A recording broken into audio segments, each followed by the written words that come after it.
അമൃത് Veni hair elixir presents daily news പ്രഭാത വാർത്തകൾ powered by Pulimoottil silks KSFE in association with Joya Lucas. ഈ ആണുങ്ങൾക്ക് മാത്രം എന്താ ഇത്ര അധികം നെറ്റ് കെയറിലും ഹെയർ ലോസ് ഒക്കെ ഉണ്ടാവണേ? ആണുങ്ങളുടെ ഹെയർ ലോസിന്റെ മേജർ റീസൺസ് തന്നെ ഡിഫറെന്റ് ആണ്.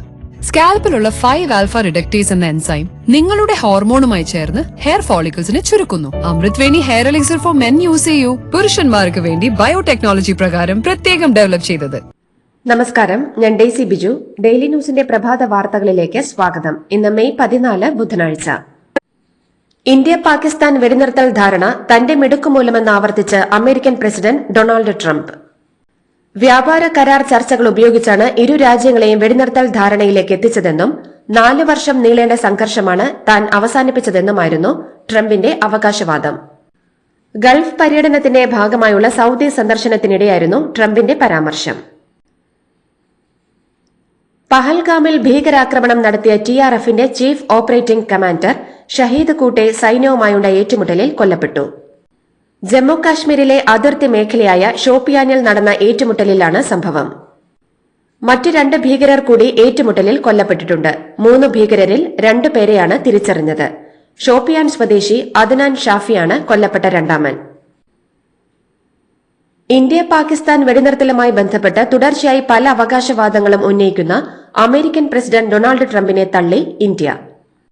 വെടിനിർത്തലിന് പിന്നിൽ ഒരു രാജ്യവും മധ്യസ്ഥം വഹിച്ചിട്ടില്ലെന്ന് പറഞ്ഞ വിദേശകാര്യ വക്താവ് അമേരിക്കൻ പ്രസിഡന്റ് അവകാശപ്പെട്ട നിലയിൽ വ്യാപാര ചർച്ചകളും നടന്നിട്ടില്ലെന്ന് വ്യക്തമാക്കി. കശ്മീർ വിഷയത്തിൽ മൂന്നാം കക്ഷി ഇടപെടൽ അനുവദിക്കില്ലെന്ന് കേന്ദ്ര വിദേശകാര്യ വക്താവ് രൺധീർ ജയ്സ്വാൾ. കശ്മീരിലെ ഏക വിഷയം പാക് അധീന കശ്മീർ ഇന്ത്യയ്ക്ക് കൈമാറുകയെന്നതാണെന്നും ഇന്ത്യയുടെ ശക്തി മനസ്സിലാക്കിയാണ് പാകിസ്ഥാൻ സൈനിക നീക്കം നിർത്തിയതെന്നും രൺധീർ ജയ്സ്വാൾ പറഞ്ഞു. ഇരു രാജ്യങ്ങളിലെയും സൈനിക DGMOമാർ തമ്മിൽ മാത്രമാണ് ചർച്ച നടന്നതെന്നും ഇന്ത്യയുടെ ഈ നയം പല ലോക നേതാക്കളും പാകിസ്ഥാനെ അറിയിച്ചിട്ടുണ്ടാവുമെന്നും ആരും മധ്യസ്ഥ ചർച്ച നടത്തിയിട്ടില്ലെന്നും അമേരിക്ക നടത്തിയ സംഭാഷണത്തിൽ വ്യാപാരം ചർച്ചയായിട്ടില്ലെന്നും രൺധീർ ജയ്സ്വാൾ വ്യക്തമാക്കി. സുപ്രീം കോടതി ചീഫ് ജസ്റ്റിസ് സഞ്ജീവ് ഖന്ന വിരമിച്ചു. ജുഡീഷ്യറിയിൽ വിശ്വസിക്കാൻ ജനങ്ങളോട് ആജ്ഞാപിക്കാൻ കഴിയില്ലെന്ന് വിടവാങ്ങൽ പ്രസംഗത്തിൽ സഞ്ജീവ് ഖന്ന പറഞ്ഞു. ജനവിശ്വാസം നേടിയെടുക്കേണ്ടതാണെന്നും വിരമിച്ച ശേഷം ഒരു തസ്തികയും സ്വീകരിക്കില്ലെന്നും നിയമമേഖലയുമായി ബന്ധപ്പെട്ട പ്രവർത്തനങ്ങളിൽ സജീവമാകുമെന്നും സഞ്ജീവ് ഖന്ന പറഞ്ഞു.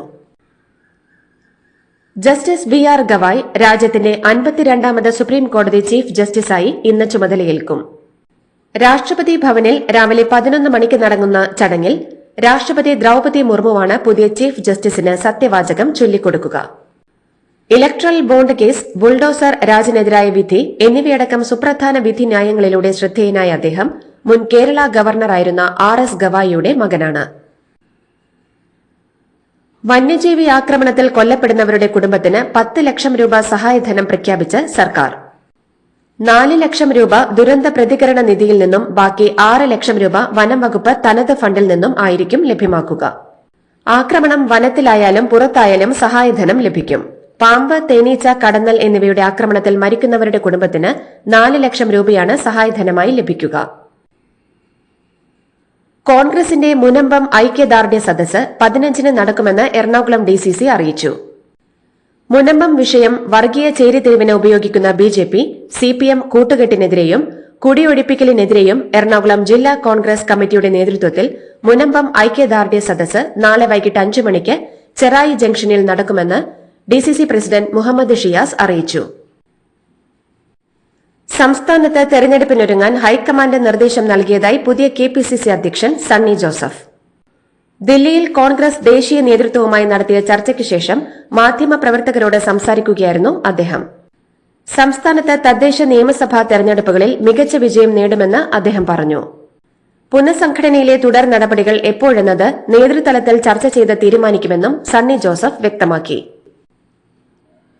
മലപ്പുറം ജില്ലയിൽ നിപ്പ ബാധിച്ച രോഗിയുടെ സമ്പർക്ക പട്ടികയിൽ ഉൾപ്പെട്ട 7 പേരുടെ പരിശോധനാ ഫലം കൂടി നെഗറ്റീവായതായി ആരോഗ്യവകുപ്പ് മന്ത്രി വീണ ജോർജ്. ഇതോടെ 56 പേരുടെ പരിശോധനാ ഫലം നെഗറ്റീവായി. ഇന്നലെ 14 പേരെയാണ് സമ്പർക്ക പട്ടികയിൽ ഉൾപ്പെടുത്തിയത്. ഇതോടെ ആകെ 166 പേരാണ് സമ്പർക്ക പട്ടികയിൽ ഉള്ളത്.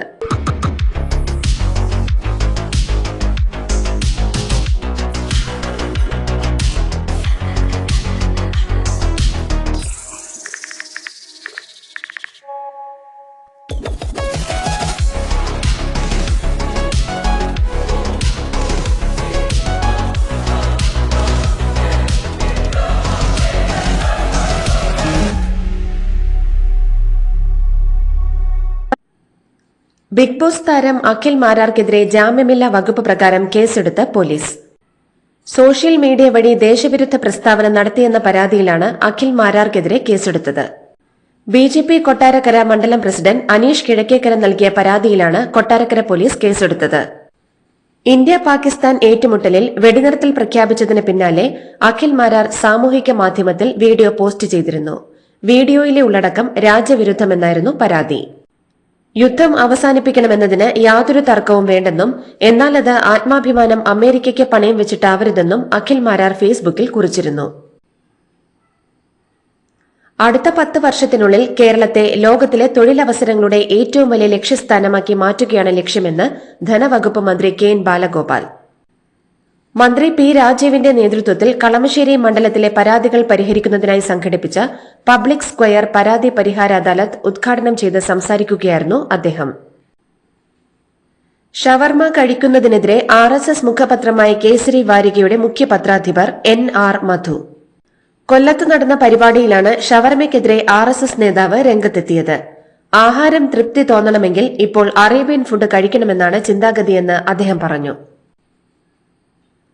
കോഴിക്കോട് കോടഞ്ചേരി നാരങ്ങാത്തോട് പതങ്കയത്ത് അപ്രതീക്ഷിതമായുണ്ടായ മലവെള്ളപ്പാച്ചിലിൽ 150-ലേറെ വിനോദസഞ്ചാരികൾ കുടുങ്ങി.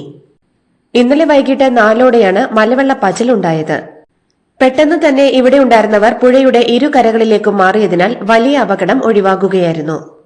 അതേസമയം നിയന്ത്രിത മേഖല മറികടന്ന് മുകളിലേക്ക് കയറിയ 3 പേർ മലവെള്ളപ്പാച്ചിലിൽ കുടുങ്ങിയത് ആശങ്കയുണർത്തി. അപകട മേഖലയിലെത്തിയ മുക്കം അഗ്നിരക്ഷാസേന 3 പേരെയും സുരക്ഷിതമായി താഴെയിറക്കുകയായിരുന്നു. അസം സ്വദേശിയായ പെൺകുട്ടിയെ ജോലി വാഗ്ദാനം ചെയ്ത് കോഴിക്കോട്ടെത്തിച്ച് പെൺവാണിഭ കെണിയിൽ കുടുക്കിയ സംഭവത്തിൽ 2 പേർ അറസ്റ്റിൽ. അസം സ്വദേശിയായ യുവാവിനെയും യുവതിയെയും ഒഡീഷയിൽ നിന്നുമാണ് കസ്റ്റഡിയിലെടുത്തത്. ഇതര സംസ്ഥാനക്കാരായ നിരവധി പേരെ ഇവർ വലയിലാക്കിയെന്നാണ് സൂചന. ഫുർഖാൻ അലി, അഖ്ലീമ ഖാത്തും എന്നിവരാണ് പിടിയിലായത്.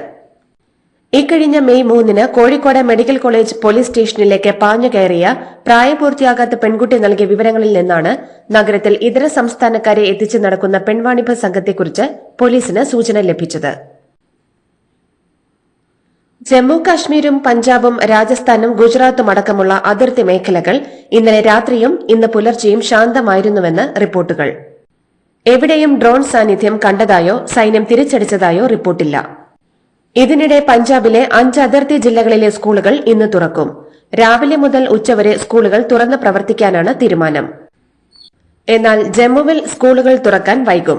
രാജ്യത്തെ അടച്ചിട്ട എല്ലാ വ്യോമപാതകളിലും വിമാനത്താവളങ്ങളിലും നാളെയോടെ സർവീസുകൾ സാധാരണ നിലയിലാകും എന്നാണ് വ്യോമയാന മന്ത്രാലയത്തിന്റെ വിലയിരുത്തൽ. പഹൽഗാം ഭീകരാക്രമണത്തിന് പകരം ചോദിച്ച ഓപ്പറേഷൻ സിന്ദൂറിൽ മുൻനിരയിലുണ്ടായിരുന്ന കേണൽ സോഫിയ ഖുറേഷിയെ മധ്യപ്രദേശ് BJP മന്ത്രി വിജയ് ഷാ ഭീകരവാദികളുടെ സഹോദരി എന്ന് വിശേഷിപ്പിച്ചത് വിവാദമായി. നമ്മുടെ സഹോദരിമാരുടെ സിന്ദൂരം മായ്ച്ച ഭീകരരെ അവരുടെ സഹോദരിയെ തന്നെ വിട്ട് മോദിജി പാഠം പഠിപ്പിച്ചുവെന്നായിരുന്നു പ്രസ്താവന വിവാദമായതോടെ അവർ നമ്മുടെ സഹോദരിമാരാണെന്നും പ്രസംഗത്തെ തെറ്റിദ്ധരിക്കരുതെന്നും വിജയ് ഷാ പിന്നീട് തിരുത്തി. തമിഴ്നാടിന്റെ മൊത്തം സംസ്ഥാന ആഭ്യന്തര ഉൽപാദനം $419.74 ബില്യൺ ഡോളറിലെത്തി. 2025-ലെ കണക്കുകളാണ് പുറത്തുവന്നിട്ടുള്ളത്. ഏകദേശം $374 ബില്യൺ കണക്കാക്കപ്പെടുന്ന പാകിസ്ഥാന്റെ മൊത്തം ദേശീയ ആഭ്യന്തര ഉൽപാദനത്തെ വരെ മറികടന്നാണ് ഈ കുതിപ്പ്. തമിഴ്നാടിന്റെ അതിവേഗത്തിലുള്ള സാമ്പത്തിക വളർച്ചയും വ്യാവസായിക മുന്നേറ്റവുമാണ് ഈ നേട്ടം സൂചിപ്പിക്കുന്നത്. പഞ്ചാബിൽ വ്യാജ മദ്യ ദുരന്തത്തിൽ മരണം 21. അമൃത്സറിലെ മജിദ ബ്ലോക്കിൽ ഉൾപ്പെടുന്ന ഗ്രാമങ്ങളിലാണ് മദ്യദുരന്തമുണ്ടായത്. മരിച്ചവരിൽ ഭൂരിഭാഗവും ബംഗാലി, പതൽപുരി, മരാരി കലൻ, തരൈവാൽ പ്രദേശങ്ങളിൽ നിന്നുള്ളവരാണ്. കഴിഞ്ഞ 5 വർഷത്തിനിടെ ഉണ്ടായ ഏറ്റവും വലിയ 3ാമത്തെ ദുരന്തമാണ് സംസ്ഥാനത്തേത്. ദില്ലിയിൽ നിന്ന് ഭുവനേശ്വറിലേക്ക് പോയ എയർ ഇന്ത്യ എക്സ്പ്രസ് വിമാനത്തിലെ AC പാതിവഴിയിൽ തകരാറിലായെന്ന് യാത്രക്കാരൻ. ദുരിതം പങ്കുവച്ച യാത്രക്കാരന്റെ കുറിപ്പ് പുറത്തുവന്നതിന് പിന്നാലെ വിശദീകരണവുമായി കമ്പനിയും രംഗത്തെത്തി. AC കേടായെന്നും യാത്രക്കാർക്ക് അസഹനീയമായ ചൂടിൽ ദുരിതം അനുഭവിക്കേണ്ടി വന്നുവെന്നും ചിത്രങ്ങൾ സഹിതം യാത്രക്കാരൻ വ്യക്തമാക്കി.